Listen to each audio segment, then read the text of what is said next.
Welcome back to Kintsugi Heroes, helping people tell the stories they need to share so you can find the stories that you need to hear. Ruth is a true blue farmer's daughter whose childhood was shaped by creeks, cows and community. From a rural upbringing, she rose to state-level competition in aquatic sports and became the first female beach inspector in New South Wales. Her lifelong connection with water led to a career in swim education, aquatic therapy and inclusive program development. With over 40 years in the industry, Ruth now leads innovative aquatic training, research and mentoring across Australia and beyond. Ruth's mantra is, "Life is simple, just add water." Enjoy this episode with Ruth Smith.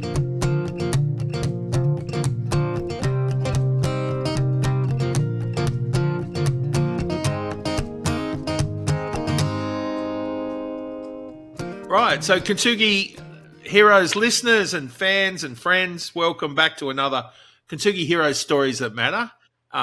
Today we are blessed, as always, to have an amazing guest, our friend Ruth Smith. Welcome to Kintsugi Heroes, Ruth. Thank you very much, John. It's great to be on here, actually. Well, it's great to have you. And the theme of the moment, the world is tied up with the challenges of everyday life, right? You know, like mental distress is a topic of concern for all sorts of areas and so on. And today we get to talk to someone who is offering service to the community in that particular area. Ruth, you do it with water, right? So, but before we get into that, how did you end up being a water person? That's a very good question. And water has definitely been, I do think I perhaps will have chlorine running through my veins.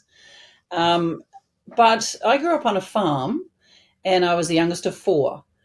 But to the day my mum passed away, she could not wash her hair, for example, in the shower. She had to, go over the laundry tub. Yeah. So Yeah. I don't remember being taught to swim, but I do remember Mum would take us down to the creek while Dad was working, the four of us, and this is a woman who doesn't want to be in the water. My fondest memories are jumping off the willow tree and, swimming back to the side and, floating under the causeway, which was terribly dangerous. But I don't remember learning to swim. I guess I just watched what my brothers and my sister were doing. Heaven help us if we got into real trouble. Well, it's interesting, the country life.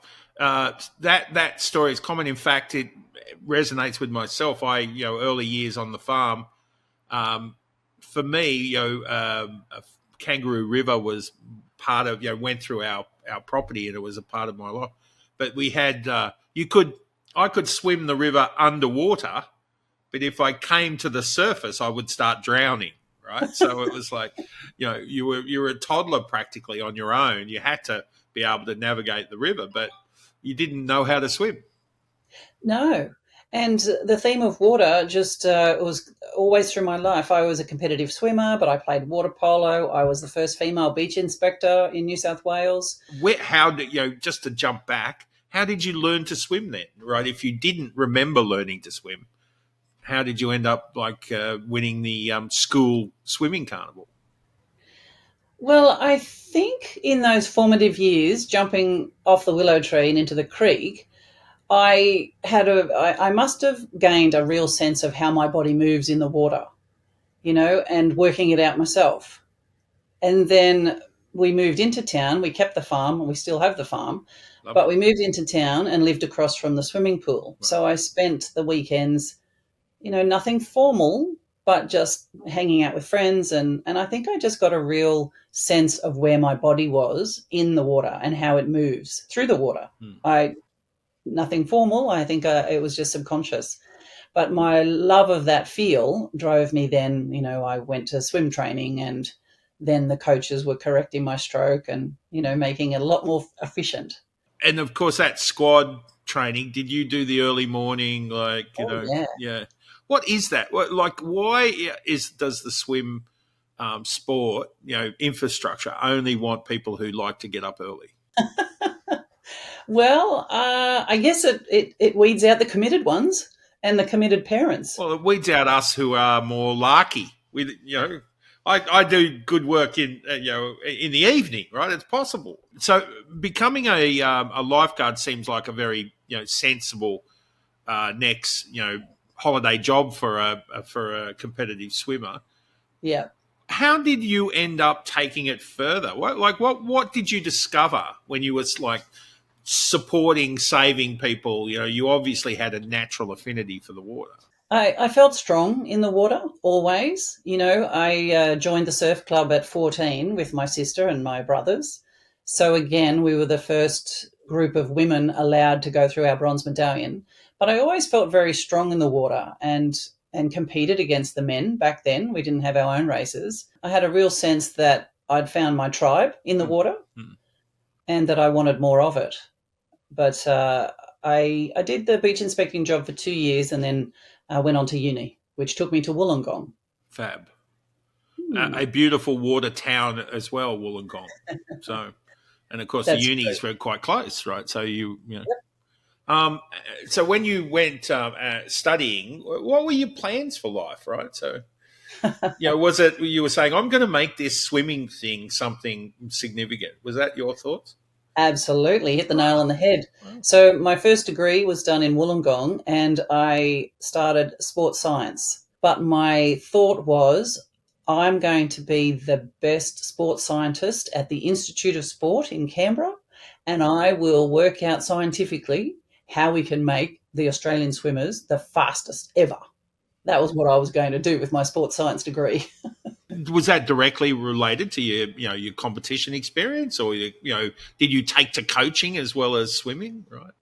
Yes, I did. The pool that I was training at across the road from our pool, the coach there took me under his wing and taught me a lot actually. So I was 14 or 15, and I was his assistant coach.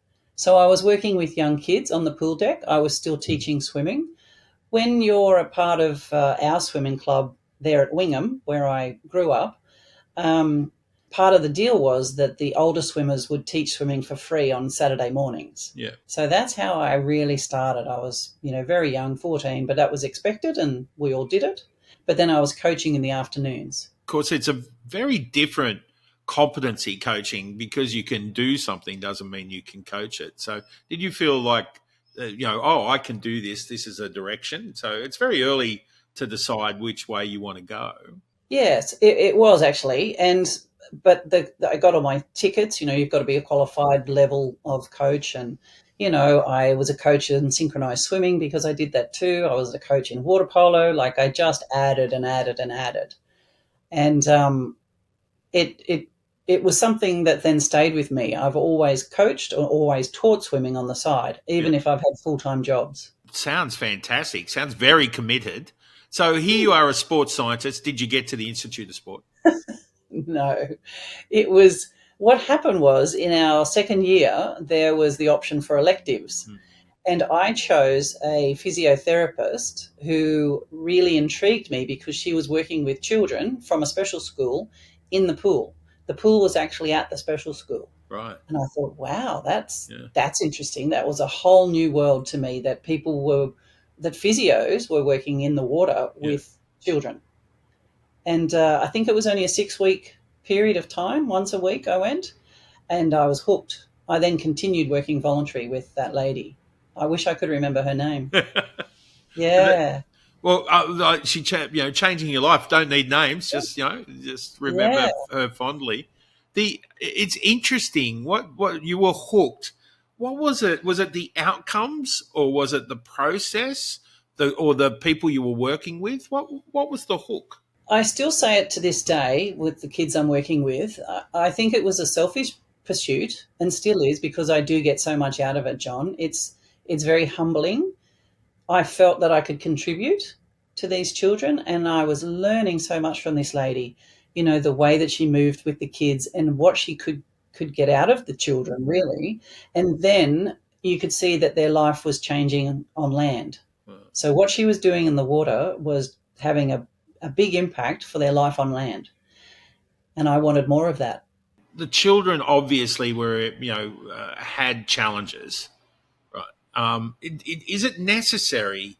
Like, is it a case of like being challenged opens up access to therapeutic pathways in the water, or is that kind of experience beneficial for everyone in some way? Oh, it's definitely beneficial for everyone. I've had a swim school, and one of the fathers that was I was teaching their children to swim, neurotypical children, he didn't have any challenges, but he was a doctor for Navy SEALs, so he had to make sure that the testing was done. But he explained to me that when you wash your face of a morning when you get out of bed, at that point the physiology of your body changes, even by washing water over your face. So just imagine what's going on for your body when you immerse yourself in it. Wow. It's very powerful.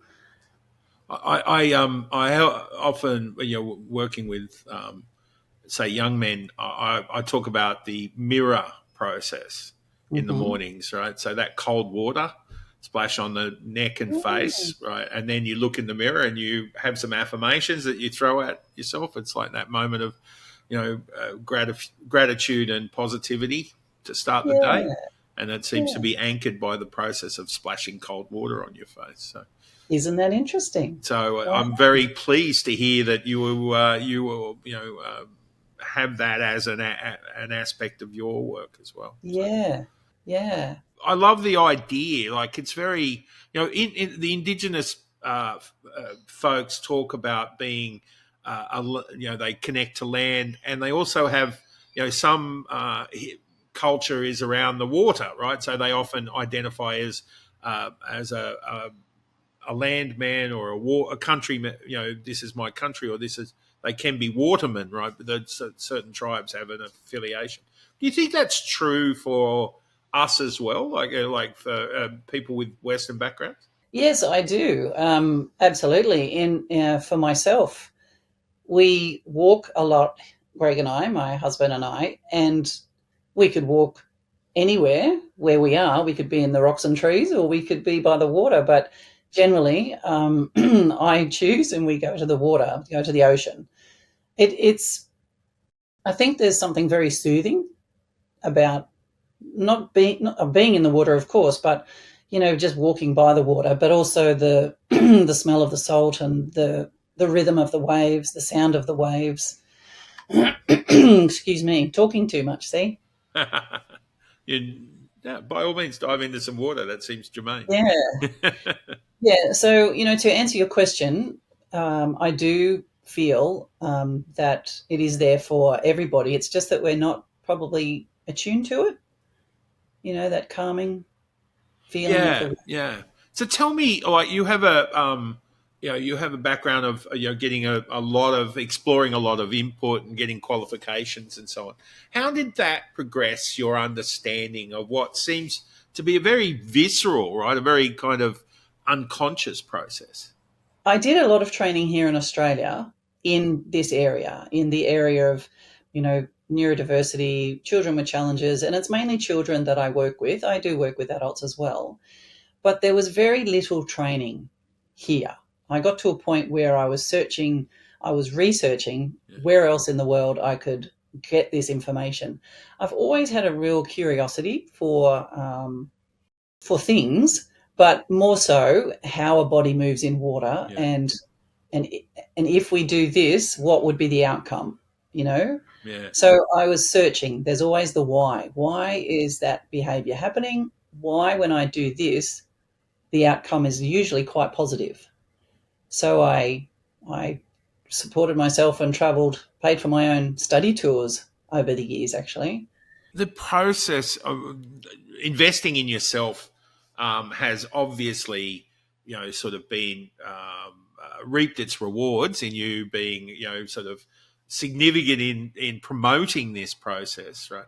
It's interesting that the nature of somatic therapy, the sense of being much more embodied about what we go through, our experiences, trauma or challenge, that whole process is becoming much more, people are more aware of it, more therapies are referencing it. Do you feel like you were ahead of the curve, or that the world is catching up? Is that what's sort of water therapy is about? I definitely agree with that. Aquatic therapy, that's the name that it's given in America, for example, but it's very different to what I would like Australia to call aquatic therapy. But here in Australia, I am ahead of the curve. I definitely believe that. And now globally, I'm speaking with lots of people through LinkedIn and I'm presenting papers in Sweden. I was in January, so the world is catching up. There are small pockets that are doing some wonderful things. Believe it or not, even in Malaysia, there's a woman over there doing some amazing stuff. So it's an interesting time for me at the moment. Paid the dues and now sort of, understanding how your passion can transfer to, something more accepted and helpful. That's right. And because there's a couple of things that I'm doing. There's the aquatic therapy in particular, and that's generally one-on-one. But what I've realised on the Australian landscape in the aquatics industry is that our teachers don't have the skills at the moment to work with the challenging behaviours that we now are seeing in our swimming lessons. Yeah. And a lot of what I do on the therapy side of things can be injected and trained into the swim teachers so that they feel more empowered to work with the challenging behaviours that are coming. And that's a global issue as well. Yeah, wow. Interesting, I recall way back once upon a time when I was on I couldn't swim out of sight in the dark night, but kids and stuff through squad training. And you never, like, the swim teachers were dragons. You didn't do anything. So, I would never have thought. I wouldn't have been. I wouldn't have been difficult, let alone the kids. So yeah, it's funny how times have changed. Thank God they have. And that, they're in that. They're, like, that's kind of mirroring some of our social challenges, psychosocial challenges as well. Yeah. Right? Yeah. And it's fascinating that it's having to be dealt with in every aspect of our life. It is, John. And in particular in the swimming industry, it's not what we're teaching that I'm trying to change. It's how we teach. Yeah. And you touched on it then. Previously swim teachers were dragons. Yes, we have had that reputation. Apologies. They're not anymore, but it's how we're teaching that has to change. The pleasure that I get from my own swimming, I would wish that for everybody. Yeah. It's such a. I remember swimming, and I can't remember where it was, but an older lady was swimming beside me, and we were having a rest at the end of the pool and have a bit of a chat, and off we go and come back. And she said, "I love swimming. It's such a sensual feeling." Yeah. And I thought at the time that's an odd word to use, but she's right. Yeah. Yeah, she was right. It's a beautiful thought. I growing up by the beach, it was part of my life, and I remember, probably venturing out into challenging surfs sometimes, and being at a moment either I was about to die, or I relaxed and allowed myself to become part of the. I remember this feeling very, very clearly, where I just let go and allowed the natural order of the water around me, the surf, to actually support me, right? It's possible. And, I would describe that as, like, scary but sensual, right? So maybe, she's having that. It does support us. You're dead right. How does your modality help people? I'm learning that all the time, more and more, but it really helps a lot of our children with calm. They certainly get the benefit of being calmer in the water. It slows their movement down. So you could imagine a child that's ADHD and on the move all the time. Well, that slows him down or her a little bit. Yeah. But there's the wonderful properties of the water, but in particular the hydrostatic pressure.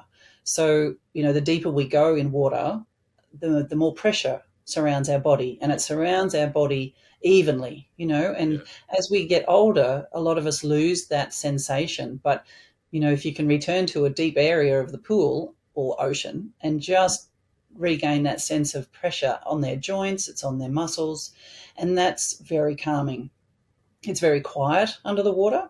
So then when they come back up to the surface, they're generally a bit calmer, and they're more focused. Yeah.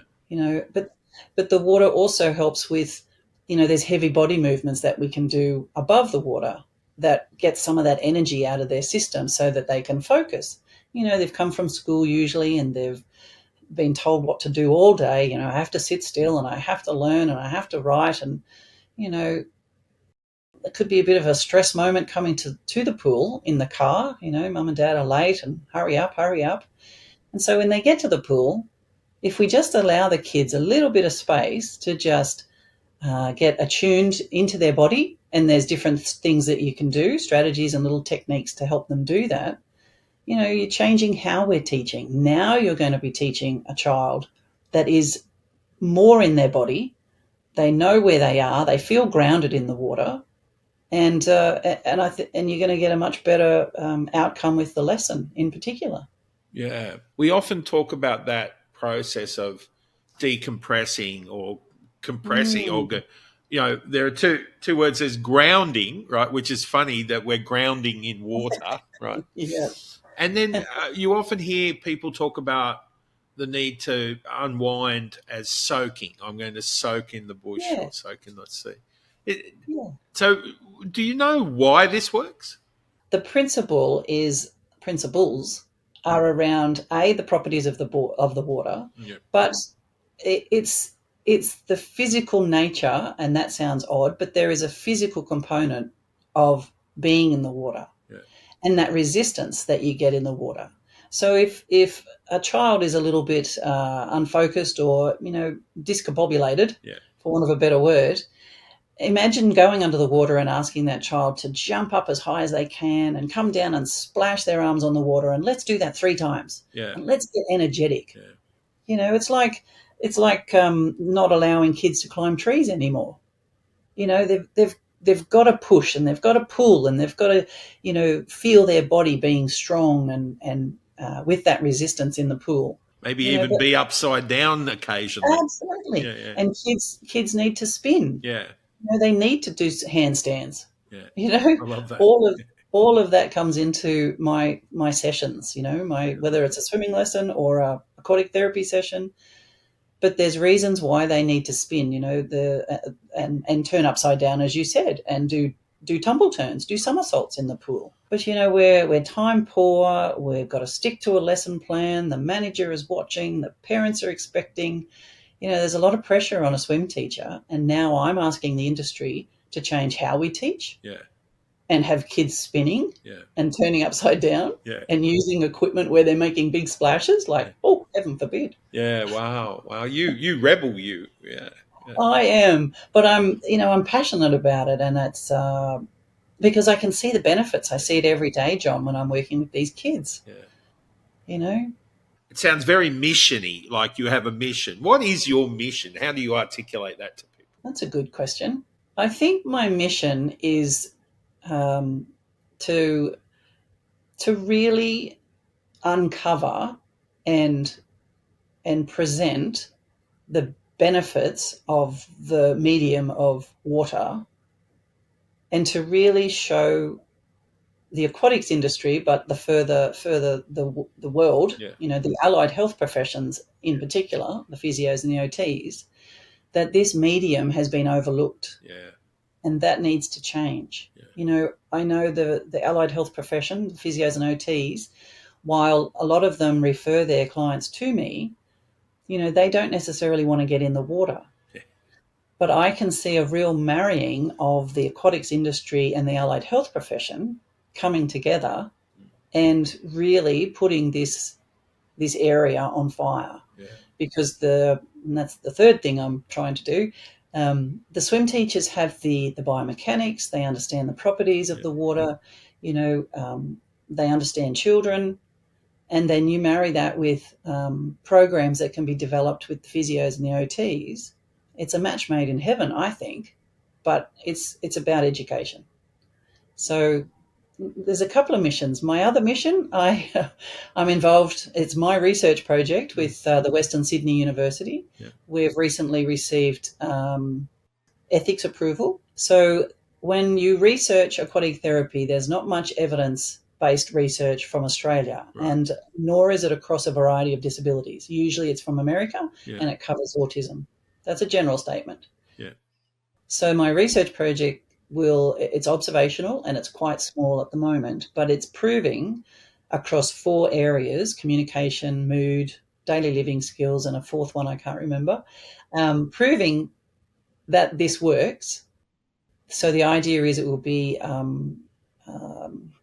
finished and published early next year, and then we'll go for a bigger grant. But the whole idea is that aquatic therapy will then become part of the allied health profession. It will become a thing because, occupational therapy started as an idea, and look at that now.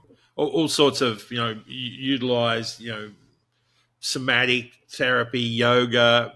I'm fascinated by the growth of things like ice baths, and stuff. So that seems to be very popular. Begins to be a bit of a trend in the sort of, the fringe responders, and then sort of moves into more general, more sort of mainstream understanding. Is that, where you are at the moment? On the fringe? Yeah, a little bit of fringe. I think so. Yep, I think so. But, it's interesting, the soak bathhouses and, the float tanks and all that, they've gone off. People are wanting it. They're wanting the medium of water. Yes. So in Japan, it's a massive culture. And viral online, right? So well, that's right. And I mean, look at the Roman baths. We've been around water forever. We've known the mystery of the water, and we know that it has benefits. Yeah. So fringe dweller, trailblazer. Humans. Often, to be honest, I don't know if it's true or not. But we hear, we're 97% water, right? Yeah. Right. It's the nature of like coming back to a substance of that feels safe and home. Is that part of it? It is for me. Yeah. It is for me. I understand a lot of people fear the water, but that's an education process too. And there's some wonderful people out there working in that area of agoraphobia with the water. But, and thank God they're doing that work. That's their genius. Yeah. What comes to mind also, a question about, I've spoke to someone who was a veteran and had come back with complex PTSD. And he was using jiu-jitsu, right, as a way of sort of, holding, a sense of touch, right? So he was working with others with PTSD to lock them up in a sort of, a compression, right, if you will, but instead of, allowing the fear to go almost, right, as because they didn't go too far. It wasn't painful. It was compressive but painful. And I'm getting the sense that water offers that medium as well, right? That sense of, encompassing of like a natural hug, but it's not. That's it. Actually, that's how some children describe that feeling under the water. It's like a warm hug. That's exactly how they explain it for some of the kids. I think for a lot of people, once they're over the fear of the water, it definitely would have that calming effect. But even to watch children, it happened for me yesterday. I have a work with James yesterday, and he's a very busy boy. He's nonverbal. So, we have our own language and our own understanding. But he's very nervous and anxious. But yesterday I had him, eventually he trusted me enough to lay him on his back. I was holding him under his back and his head, and I could see him. So we had everything going on, the trust was there, and he was hanging on to me. But eventually his head went back, and what I find so beneficial, or I know I've got the sweet spot, is when their arms let me go and they're just floating in the water like a piece of seaweed, And it's just those moments. They're just, we're in the bubble, and it's just him and I, and he's trusting the water, he's trusting me. Now we can work with some safe propulsion, whatever that might be for James. so many people are concerned for young people in the community at the moment, right? And there's that sense of like being disconnected, the sense of being superficial, of being constantly activated, engaged, threatened, right? To be in a state of stress. Is this like how much of an answer is this for that kind of those concerns? Yeah, look, I think it's a huge answer, both being the recipient, but also, the aquatic therapist as well, the actual doer. You're right. It's a super busy time where we're supposed to respond quickly on our phones. We've got stress everywhere. But, I think for me, working with these children and in this space, like the world stops when I'm in that space. Nothing else matters. And I think that kind of focus and having that kind of job, I guess, really sets me aside from those that are continually on the treadmill. I can go in and out of being busy. I have my kids, and it's my bubble, and it takes all my focus because there's so much intuition that I use as well as the skills that I have. So for people doing this work, I would hope that they would get the same outcome, but receiving the water work, there's a thing called Watsu. I don't know a lot about it, but it is all about movement of a person in the water, adults as well, in a real fluid kind of dance almost. And they, the benefits of that are incredible. There's documentation and research done on that.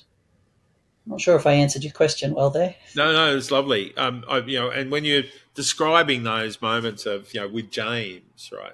I was there. I was relaxing myself, so I get so beautiful. And of course, everything we come up with ends up sort of getting an aquatic version, right? So aqua aerobics and that's right. Yeah, sport wise, everything is mirrored in the water at some point. So we can't get away from it. What do you want to see happen? What you are you're hands on and making a difference to these kids with challenges, making a difference to their lives, and then you're working with the teachers and train the trainer, right? Yep. And then you're advocating at a level, a national level, and research, of course. So that's a full card. What do you want to see happen as a result of all of your work and passion? Yeah, look, that's a good question too, and I do let myself dream about that. I would love Australia to lead the world in this area.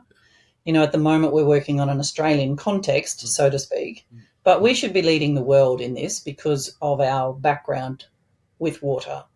I want to see swim schools, and it seems to be mainly the larger swim schools, but I would love to see swim schools embrace the idea, just have the conversation to start with, but then embrace the idea around, we need to change how we teach and implement some of these other strategies because our children are changing. Their behaviours are changing. And I do not like hearing when teachers can't cope with the behaviours and the children are decided they're naughty and they're disciplined accordingly. Well, they're not naughty, but if teachers understood why the behaviour was occurring in the first place and then implement certain strategies and solutions to why that behaviour is presenting, everybody's going to have a much, much better outcome. The teachers are going to feel confident, empowered, so there's that side of it, training. There's the education of the industry that this needs to change. A lot of people in the industry are saying the biggest challenges are how do we implement AI? How do we retain staff? Well, I think our biggest challenge is how to work with the challenging behaviours. Yeah, massive. If we can't educate our teachers and train them up, we'll lose them, and that's a big fear of mine. We are losing teachers from the industry, which we can't afford to. So I want to see the allied health profession take it on, whether it's part of the degrees that they do or a standalone degree. We've scratched the surface there, and I'd love to get in front of a physio or an OT conference and, come on, let's work on this collaboratively. Do you think society, constantly changing, priorities in terms of spending and so on. We seem to be urbanizing a bit and moving away from perhaps some of the sort of more outdoory kind of engagements and pursuits. E-sport is a thing. What does society need to do to build on the opportunity that, say, aquatic therapy and aquatic mentoring and even just swimming provides? I think they need to see it as a priority. I know people are stretched budget-wise, and both parents are working a lot of the time. I think we have to come back to basics and really value the learning of swimming, because it is so good for our bodies, and it's something we can do forever. I'm back in the water at 59 and I'm loving it, and I'll be able to do that. An 80-year-old lady beside me some days. So I just think we have to come back to basics, and swimming is free generally. You go to the beach. Yeah. Once you've learned to swim. Municipal pools and, like $6 for a pool entry. Well, I think it goes a long way. I think also, and, this happened when I had my swim school, but a couple of children that were at the swim school, they're neurotypical children, and they were swimming very well. They needed a bigger pool. So this one particular family, I encouraged them to go to a bigger pool, and I knew the coach there, and it was going to work really well.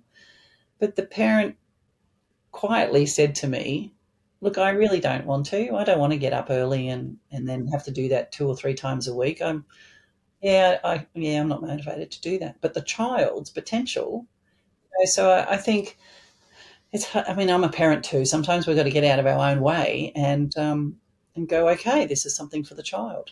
So that was an insight. I hadn't considered that. No, absolutely. And it's like I recognise that, being a parent with cricket, right? I couldn't, my boys loved cricket, but it was a whole day I didn't have to spare. So but on the flip side of that, John, and that's right, our daughter became a competitive swimmer, so we were up morning and night in the evening. Our son played competitive tennis, so we were the same. But weren't they magical moments when you had conversations in the car? Or, I wouldn't have changed it for the world. It was hard work, and you went without. But yeah, they were great times. No, absolutely. There's, it's swings. I guess it's the commitment we make to parenting and top level parenting, top level therapy. So, and of course. So you're tied up in this. This is a massive part. This is who you are. It is who I am. Yeah. Yep. And for the women out there around my age who are wondering what they're doing, I'm so fortunate to have found this now. I've been really for all my life, 42 years I've been teaching swimming, but for the last 12, I've really honed in on this specific area. Well, you look wonderful. Thank you for being courageously sharing your age. Right, I'm not sure I'm that courageous, but so obviously it's working for you. How do you think? This isn't. How do you see yourself? Is this is this you are an aquatic mentor and all that it means and all that you embrace as a result? Or do you have other things that you hope for and dream that aren't wet?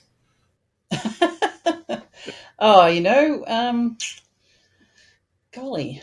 Not there's any need to, right? You have a very full dance card. So I do. I just get so much from it, John. Yeah, lovely. It's as I said, a selfish pursuit. I am humbled by it. I am privileged. I can be in just that zone with that child. You can almost look into their eye, their soul, almost. Yeah, wow. It just excites me. It just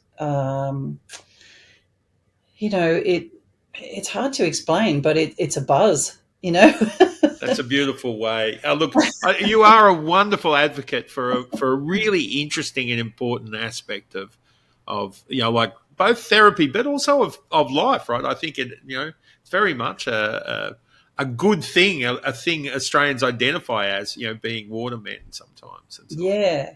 I mean, you have two wonderful children who are, young adults now, and they're on their way, but it's so wonderful to watch them grow and make their decisions. Our daughter is doing a Masters of OT, and while both of them have been around my aquatic therapy, Grace has thought and mentioned that, down the track, Mum, if I've got my own business, I think that's something I will do. We're talking dynasty, right? So Yeah.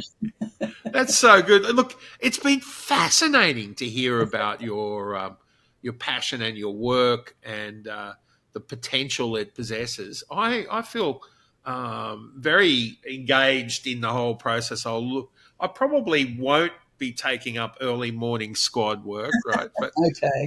and I'm a bit dubious about the ice baths, but I will definitely look to go soaking sometime very soon. Right. Yes, please do. And I just wanted to add, you mentioned, my mission in life there before. My dad being a farmer and he was self-taught, the unfortunate thing for Dad, I feel, is that he died with that knowledge in his head. Yeah, wow. So I don't want to do that. I want to share this with swim teachers, which is what we're doing, with anybody who will listen. So I want to share this knowledge and expertise. And I love that idea, and I'm so glad you got to share a little bit about it. You've given us a wonderful insight into why this is important. And so how do people follow up with you right from here? I do have a LinkedIn page, Ruth Smith, Aquatic Mentors. I have a website, Aquatic Mentors, and our email address and phone numbers are all over that, my private number as well. Are there things for people to do if they contact you? Are you able to head them into a direction of where they can test, try, or benefit from Aquatic? Yes, the training that I provide and my colleague, that's definitely for the swim schools in particular. If they're wanting to know where they can get the knowledge that I've got and where I've gone and done my study, I'm happy to share all of that. Beautiful. And, just talk to the allied health profession and let's see what we can make work. Let's collaborate. Fantastic.